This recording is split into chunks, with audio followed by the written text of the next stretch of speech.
Hey,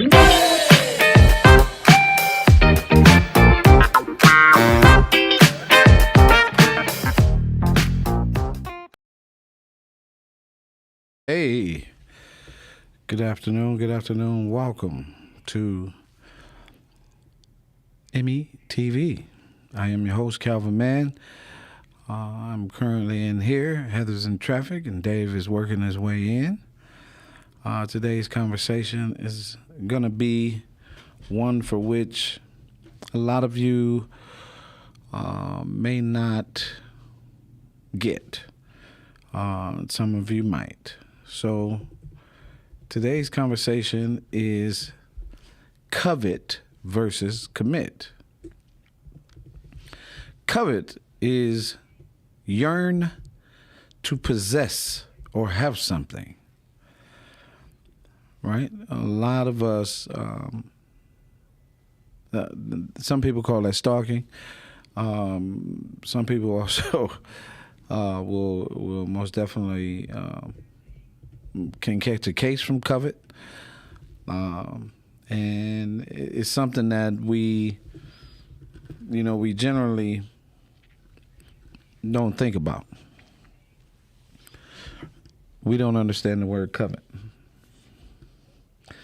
Commit, something that you must be devoted to. I'm committed, right? I'm going to make sure that I'm committed, right, to, right? So commit. He's committed to uncharacteristic errors. A pledge or bind, that's a commit, right? Usually we see it in the form of marriage, sports. You see it in the form of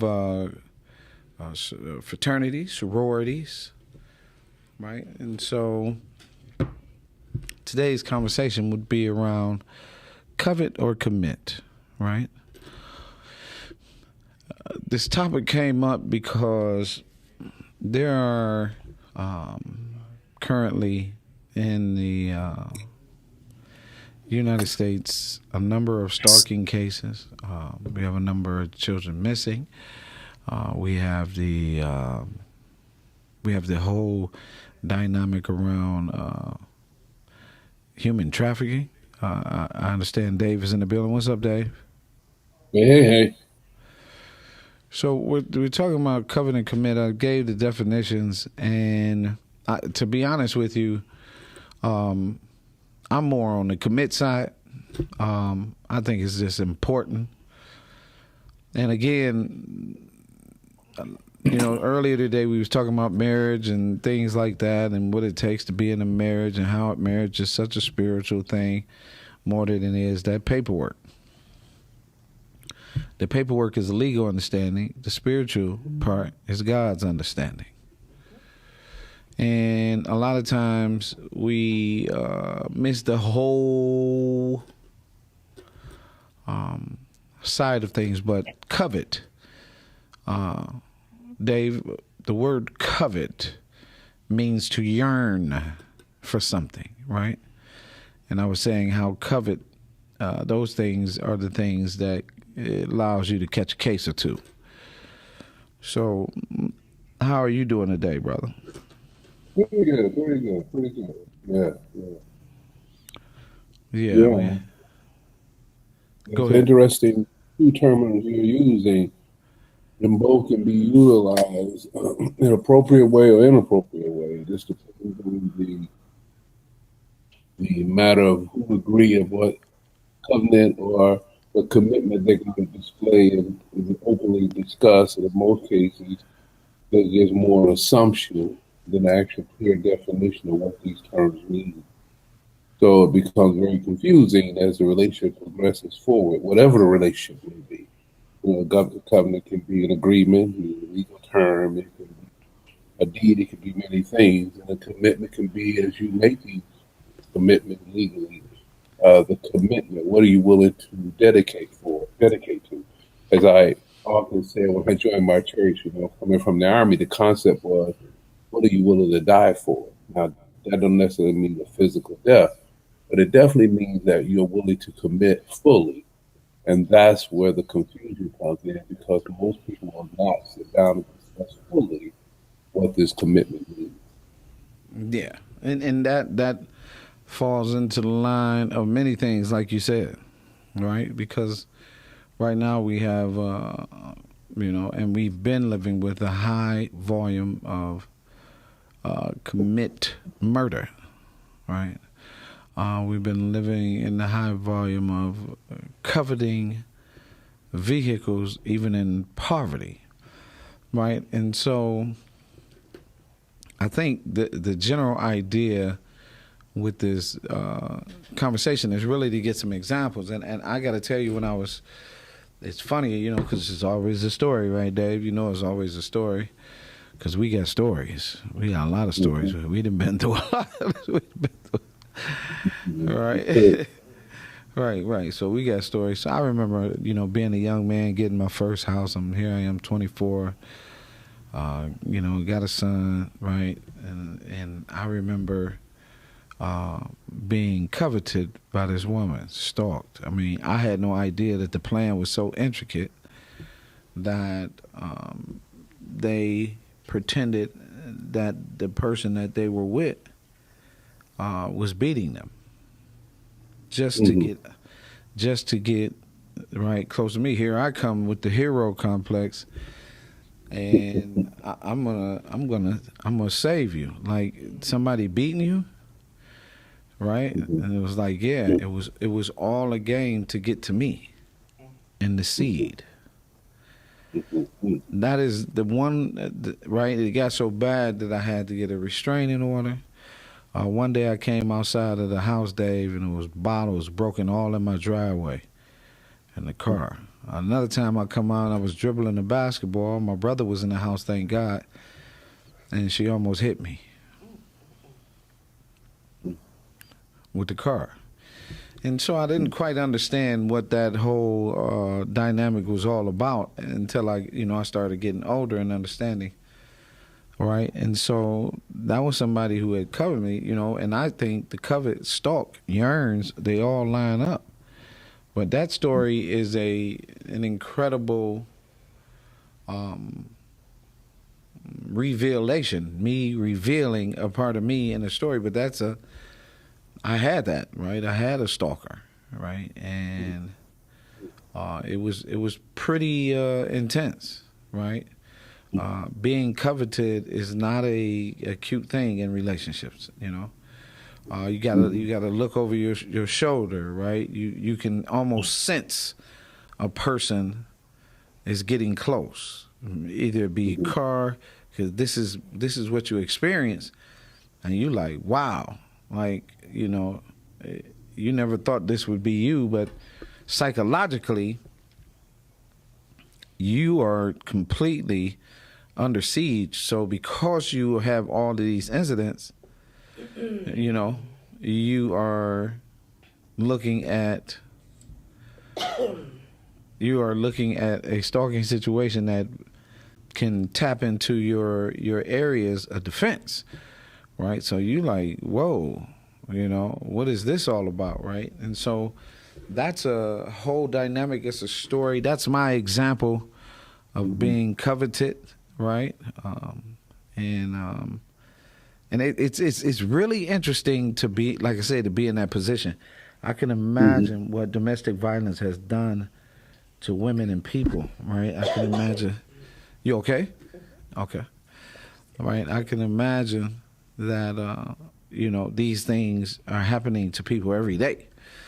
Right, young girls are being, if a young girl don't give her number, she's being shot. All right, you got intimate partner violence. Out the sky blue, the girl had the other girl in the trunk all the way from Kentucky. Right, so this covetousness thing, this covet thing is really huge. And so I have to ask you, have you ever been stalked, Dave? Yeah. Yeah,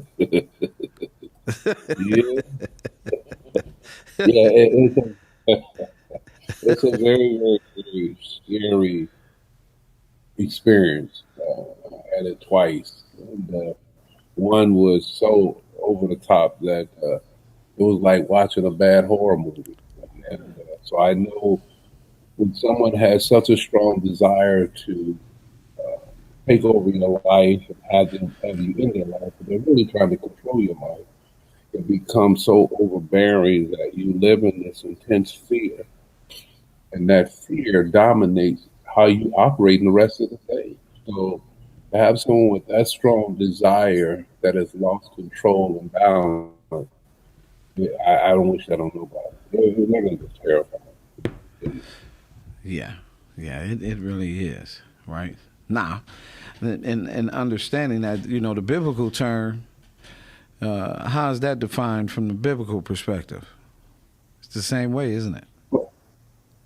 Yes, yes. The only thing is that, again, as I said earlier, when you cover something, uh, on the inappropriate side, yes, it's definitely lost its true meaning. But from the more spiritual side of the covenant, again, you have made a commitment based on to God and all of God's people, and therefore you do what is necessary within the perimeters of God's word to continue to conduct yourself appropriately.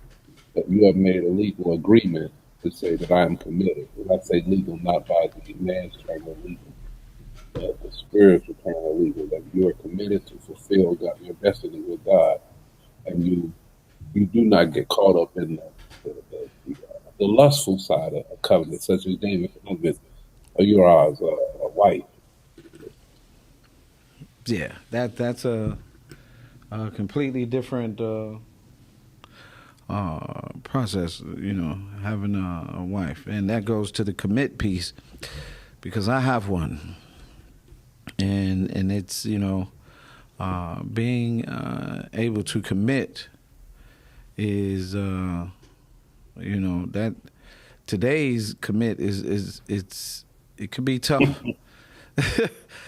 It can be tough, and talking about men and women, for a man to give up and to commit to a woman, that's a different scenario, right?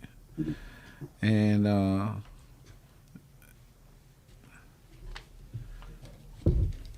well, good evening.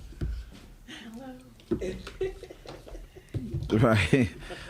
That's a very thing that's tough, because you got to be sure that this person is worth your commitment, because we lose so much as men if you end it. And so the person has to be worth the attempt to look at being in a commit to one person, to commit to one person for the rest of your life, and commit to the legacy and the processes of family. And that's a big thing. Heather snuck in the building. Woo-hoo. Queen in your eyes. Right. The Papa queen. Jean, the queen. Right. Hi, Dave. Hey, sis, how you doing? I'm good, thank you. And so, when you see that, right, and you see it work, and a lot of us have seen it work. So, that's something we want to do, but sometimes we're not cut out for what's in between the commit, right? So you sign up for the C, you get a little bit of the O, right? And then you get that M, but then when you get that second M, you like, okay, you start questioning. But by then, you 5-10 years in, right? And I say all the time, forever is not an easy walk, right? And so to be committed to someone, right, it really takes us both. We had a great conversation earlier today, young lady Brittany Chanel, her foundation, right? And she said her foundation is really what set the tone for her relationships, right? And because she had a mother and a father, I said, well, you could tell in her conversation that she has balance. Someone who doesn't have balance can't recognize that that's a strength of hers from her foundation, right? And so it's hard for him to, for a male to come in and then be commit to that, because he doesn't have that. He might not have that solid foundation. So, and when you don't have balance, then you're out of balance. And so this whole dynamic around covenant and committed, it's a real thing, but to commit to someone really takes a completely different focus and mindset and want. And so if it's for me, as I said earlier today, I'm going to do it, right? Because I'm better off in a marital situation than I'm single. I'm a mess being single, right? Being married, I can get some things done, you know what I mean? And live and present myself in a different way, right? Being single, I can get some things done, but this might be the whole lot of the wrong thing. And that's where you can get lost. And so, I like how, the Bible and how God put these two things in context and how important they are. Miss Heather. Oh, I know I missed all the juicy stuff. Yes, you missed it.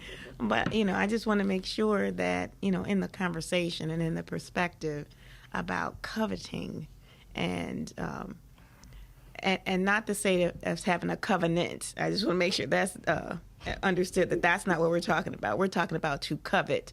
And it's a space that, as my son was born, it was a space that I was in because I wanted to possess him. I didn't realize or recognize that's what it was. God had to literally share that with me so that I could understand that there's a difference. And I could understand that he wasn't my possession. He wasn't even mine. I got corrected real quick in the spirit. Like, no, he's not yours. He's mine. And I was like, but, I gave birth to him. He's my child. And it was another correction. Like, you were a vessel for use. And this is a natural process that you've gone through that has happened generations and thousands of years before you and will continue after you're gone. It's a natural process. But what it produces is what is of value. And it is a place of being entrusted to someone or to something versus ownership and possession of it. And so when we look at how we covet people and covet things, just a couple of examples, people get into a big fight about a pair of gym shoes. Well, I accidentally stepped on your gym shoes. So for you, it's your possession that has more value than another person's life. When you get that far off of a possession or something that's how you know that you are coveting something. When it becomes more important than life itself, then you have gone far beyond the line. And so that's really something I think is important for us to understand the difference and understand what it means. It's something to have ownership of something. It's a totally different thing to covet it, because then you believe that it has so much more value than really what it was designed for. And it doesn't matter how much you paid for a thing. It may have value, but not to the value of human life. So if somebody has to lose their life over it, something that you own or something that you possess, then you may want to look at or rethink how you're drawing those lines of value and importance. So I really wanted to make sure that that is food for thought.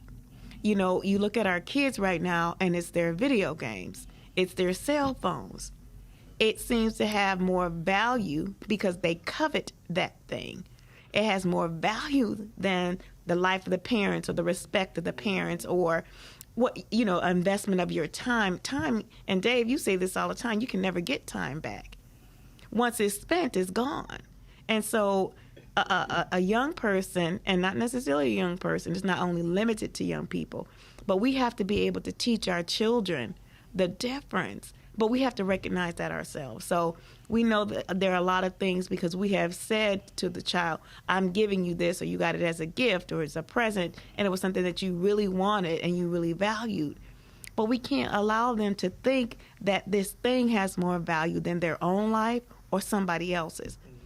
Either we're not saying that enough or we're not demonstrating that enough, but we see it all the time. And it's such a growing phenomenon that it's scary. And so we have to make sure that we're teaching that. But first, that we have to recognize it for ourselves. The things that we want or desire cannot be more than the life of a human being. It just cannot be more than that. And so, I just want to make sure that even going into this, deeper into this holiday season, when we're talking about gift giving, we need to also explain some different components of that.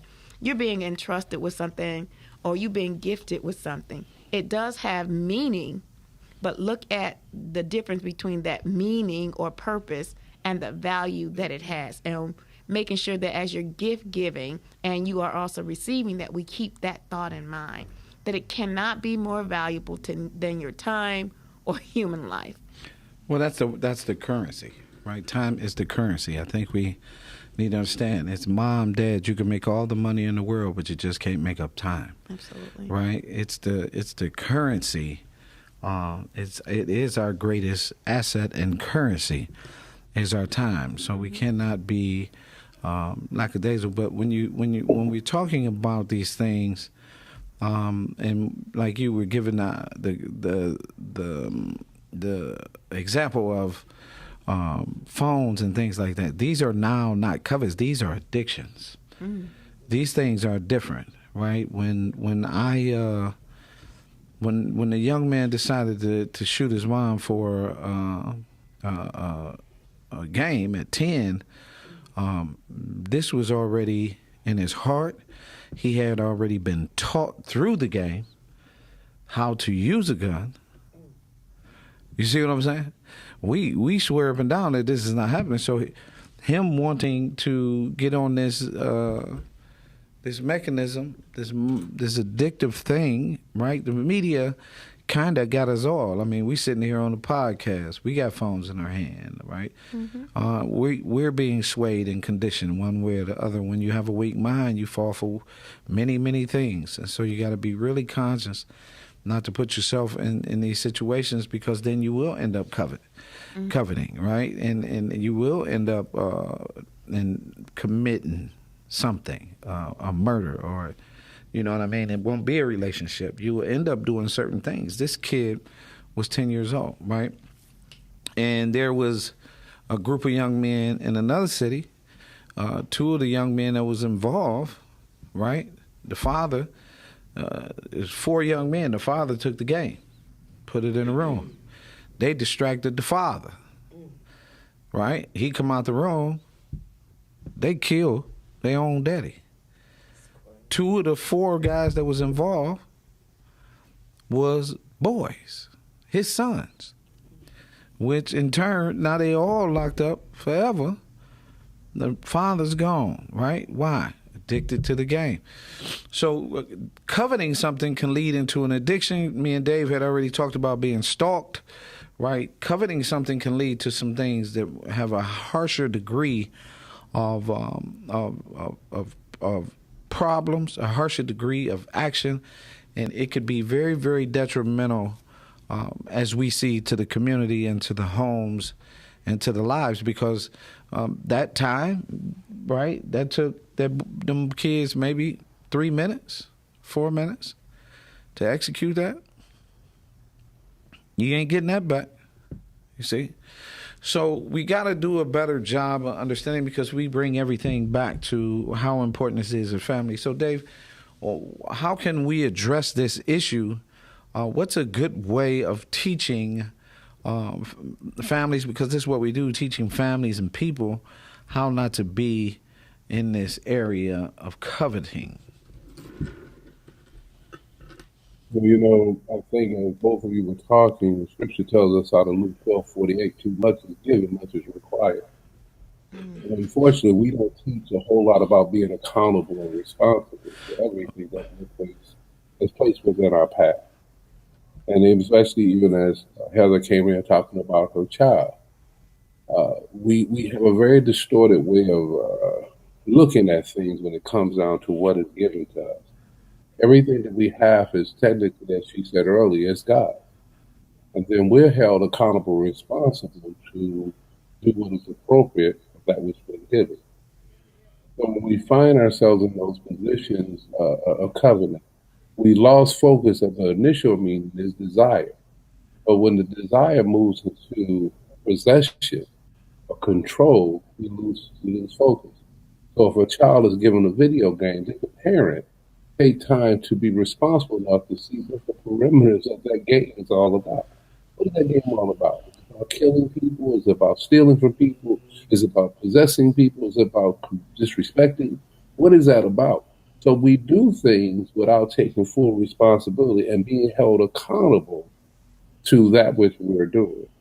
So I think the first thing we have to do in regard first to ourselves, what does it mean, anything that we're given responsibility for, is at first, how do we love it the way God intended for us to love it? If there's no foundation of love to everything we do, it's all for naught. That's why it's easy to kill somebody in that way that the kids did, because their love was distorted. And until parents sit down and begin to define that word in its clarity, and I like to say from a biblical standpoint, and I read enough different I'll use the term religious books, if you will, including the Bible, which I thought was a different kind of book, that defines the meaning and the foundational basis of love and what you do. But when you love someone, you don't kill someone. You see, and love talks about being slow to anger. These kids got angry, but they had a distorted version of love. And all this was for the possession or the covenant of a piece of material. Now their life has been compromised. Now they'll get in there and they'll meet some old school guys in jail. Hopefully, it never happened to them. And they begin to teach them because they have ears to hear because they ain't got nothing but time. And at some point, at some time, they'll be like Morgan Freeman. And they'll say, if I could talk to that young man 40 years ago, I tell him something different. Why? Because he began to understand the importance of accountability and responsibility. But if we don't teach our children this, then they operate out of habitual habits that are negative. And we have to change those habits. If you want a good outcome to anything, you have to develop good habits. I don't care what the habit is. But if you don't, you got to build negative habits, then you got negative results. And that's what I'm saying. So our parents need, as parents, and even in relationships, we need to be a little more accountable and responsible first about ourselves, who we are, how do we define different things that we engage in, such as the commitment to a relationship, and what do we need to do to be responsible to increase the probability of that relationship, whatever it may be, to be successful. And that takes commitment. And it's work. As one guy said, I don't watch sports like that. I was reading about some basketball player who said he was playing ball. I think he's on the Warrior. I think Golden Warriors. Is that appropriate? Go to Again, state. I'm Yep. all these You good. Golden State. Okay. Okay, so the young man said that he realized here's a change. Just for example, he loved Popeye's chicken, but he realized that kind of eating slowed him down. So he had to make a change in the once an appropriate commitment to eat what I want to eat and have it. To realize I had to change my habit, change my mindset in order to produce the outcome I wanted, but increase my probability of having the appropriate energy to play the game. So he had to make a change. And most people don't like change. But it's about no matter what you do, change is going to manifest. It's just how you're going to utilize that change to increase your probability of success. And that's change is real. Absolutely. Miss And it's Heather? necessary. And just the other part that I want to talk about, I know you guys talked about too, is about what it means to commit and how that's really it's a pledge, it's an obligation, it's purpose, it's promise, it's your word. When you commit to something, you're giving your word saying that I stand behind whatever I'm committing to. And to stand behind that, meaning that I'm going to see it all the way through to the end. I'm going to follow through. But when we look at commit, having this idea to commit, we're talking about something that shows a part of your character. So you have a choice of what you commit to and what you don't commit to. And so when you have an understanding of the value or the foundation of that decision that you're making, is it to your best advantage? Is it in alignment with who you say you are as a person? Is it in alignment with your values and your belief systems? If we think about those things first to see if it aligns with who we are, who we want to be, then you commit to that thing. But taking very seriously that when you commit to something or to someone, that it's binding. So, the spiritual law says as above, so below. So if you make that commitment now in the physical, that means it's also a commitment that you make in the spiritual.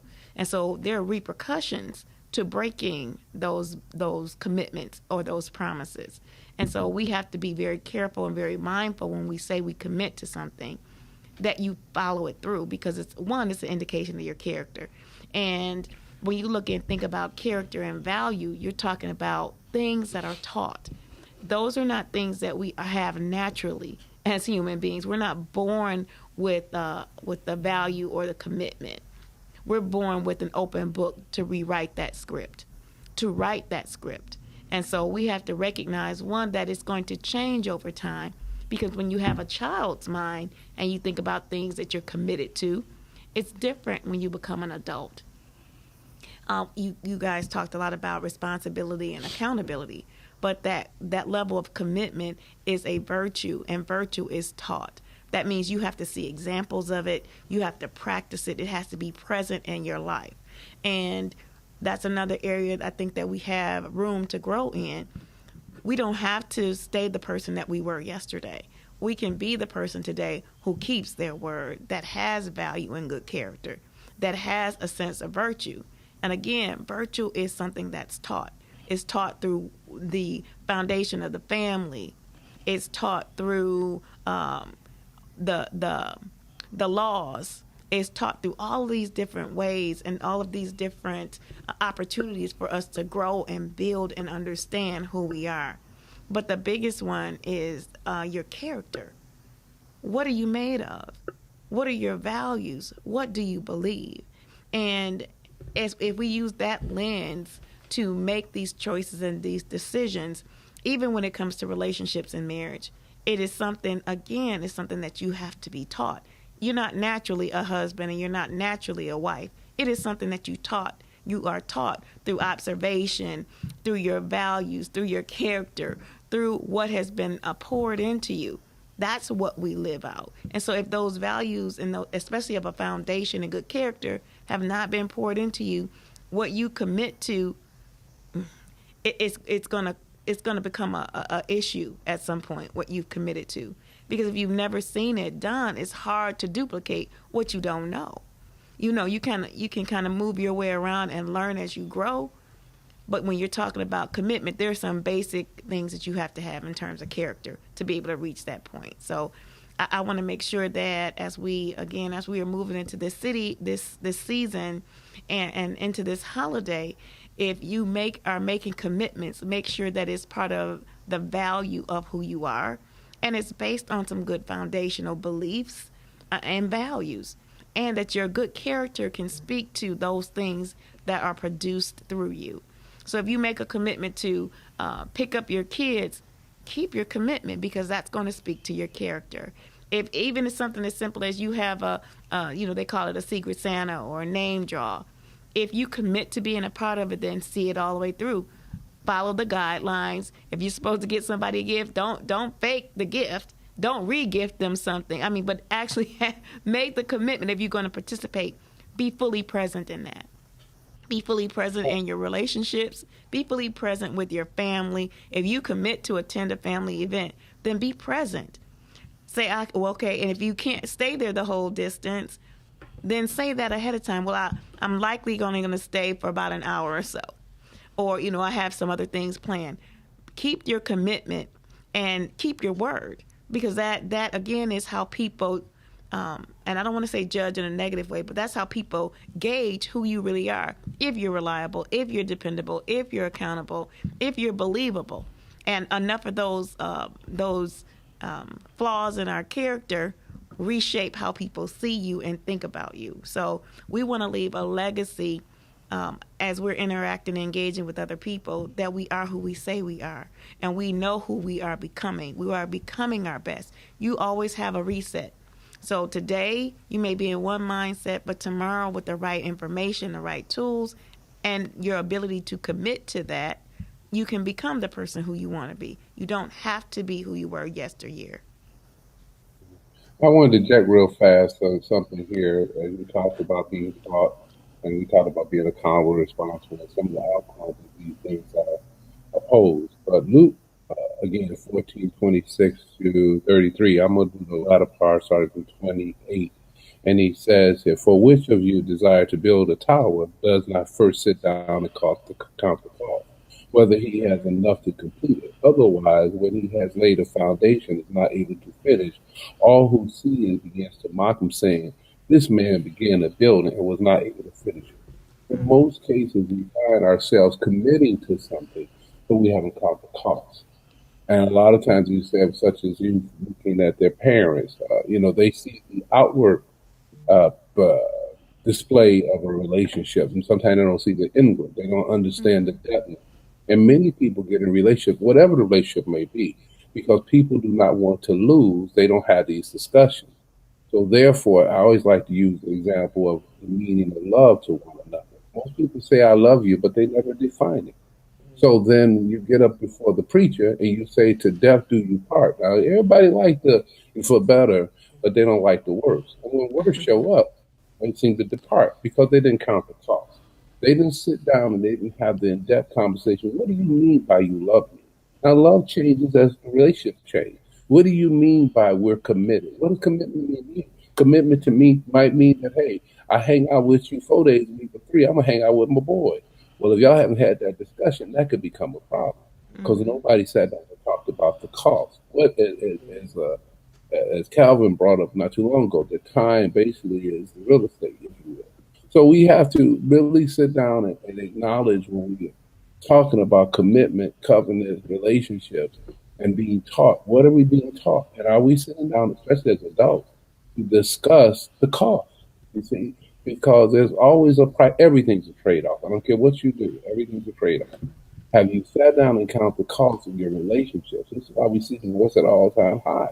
Because when the cost shows up, if it outweighs what people are willing to pay, then the relationship falls, no matter what the relationship is. You see, when they gave that kid that game, they didn't count the cost of what could happen if the kid's mind is not mature enough to handle the importance of the responsibility of that game. And these games now, again, I'm not a gamer, but again, they're mostly, all about me, myself, and I. They're really not about relationships. They're about me, myself, and our relationship, what I get out of it. And this can affect many other areas. So, again, counting the cost is my primary. So,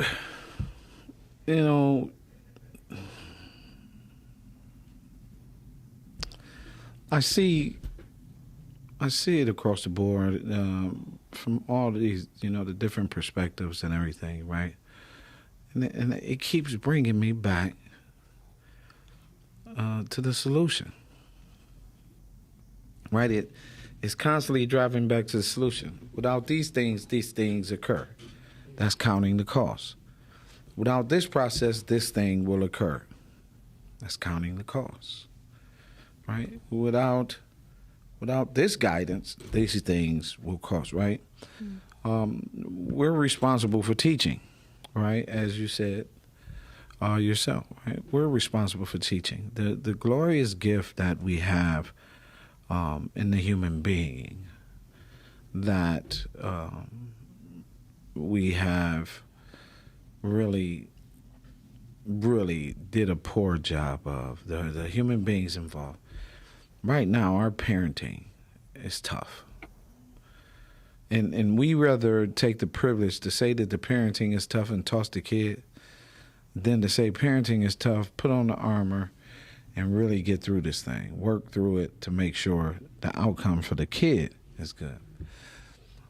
I say that because a lot of people don't know me from a can of paint. They just think, encourage me, I'm young. So before Encourage Me, I'm Young, I was Calvin Mann. And I've been Calvin Mann for 57 years. And but the last 37, Calvin Mann has really given back, right? And been committed to it, right? And the things that I wanted, that I should have coveted, I didn't, right? I didn't. And I'm saying this to make this very point. If not for the men in my life, on my block, in my neighborhood, in my life, from my daddy, my granddaddy, my great-granddaddy, my Uncle Don, who gave me a pair of shoes.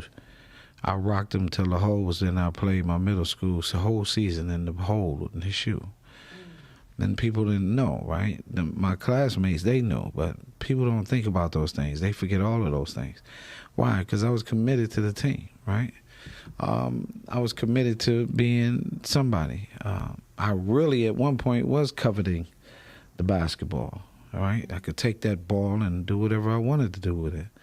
And I could make that ball do a lot of things, right? And my opportunities was taken away, right? And I say that because that's when there was no guidance. No one else was committed to me like I was committed to myself, right? And so you cannot imagine, none of us can imagine what went into the mindset of these kids and how they were raised. So yeah, he shot and killed, and my cousins are researching right now, Dave. My cousins are researching because the young lady that was killed might be in the family, because we got a lot of family in Wisconsin, right? My point is the things that you do, Dave, things that you do, Heather, the things that we do is very, very important. And it's our commitment to helping make a difference. It can only be God, because if not, again, ain't no telling where I would be, right? And so that's a commitment that we made to God, right, when we came across this journey. This journey here is heavy, Dave. As I said earlier today, one of the things that, when I started out, I said, who was going to marry my daughter?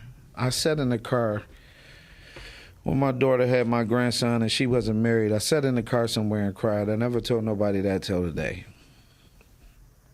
Very emotional for me, right? Because I thought that I could protect her from this model, right?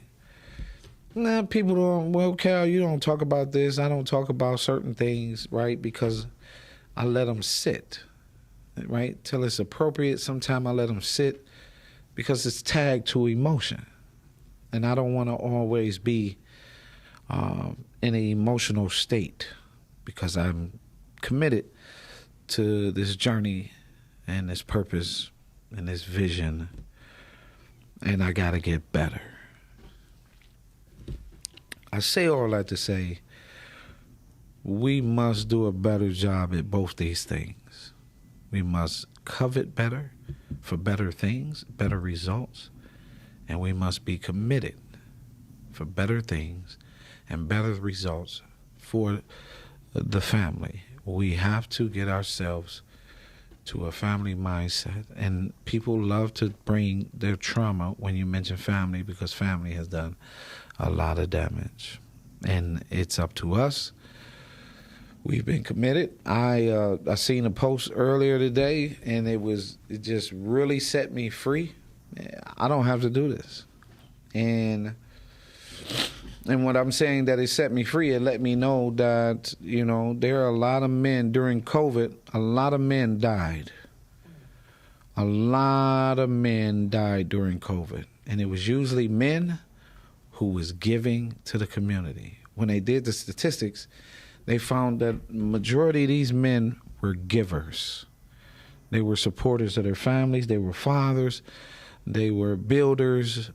A lot of these men that died during COVID. Why? Because they have a heavier burden. Because they're instituting and protecting and causing change where they are. And it gets to you. And so with that being said, Dave, Heather, tell the people where they can meet you at. You can reach out to me at yourinspiredjourney.com. You can also reach me at 313-759-7855. Again, that's 313-759-7855. Brother Dave. All right, you can reach me at David FMAM, 4-Man Apartment in Patterson on Facebook.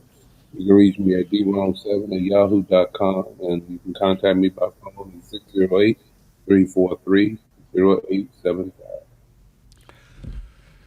So when we come to that moment, my name is Calvin T. Mann, right? And we're here, and we are doing this thing, but 2023, bigger goals, bigger vision. This might include, major change. The one thing that today we went over, which was this morning, it was saying, and this is a quick story, a violinist played 45 minutes in a New York subway. A handful of people stopped. A couple clapped. The violinist raised about $30 in tips.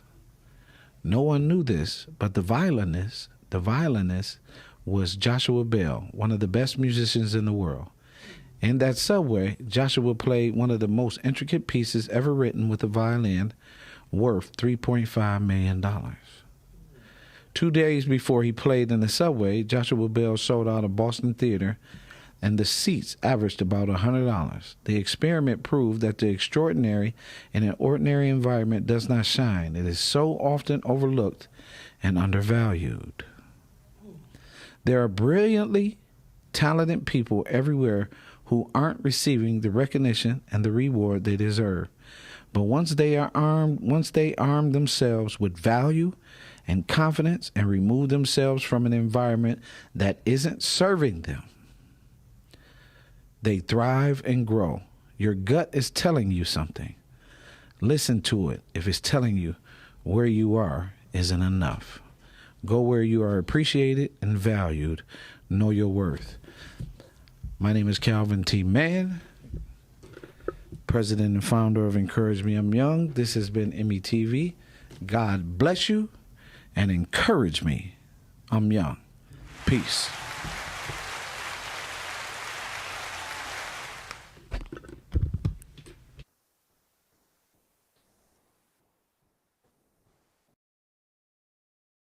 Yeah.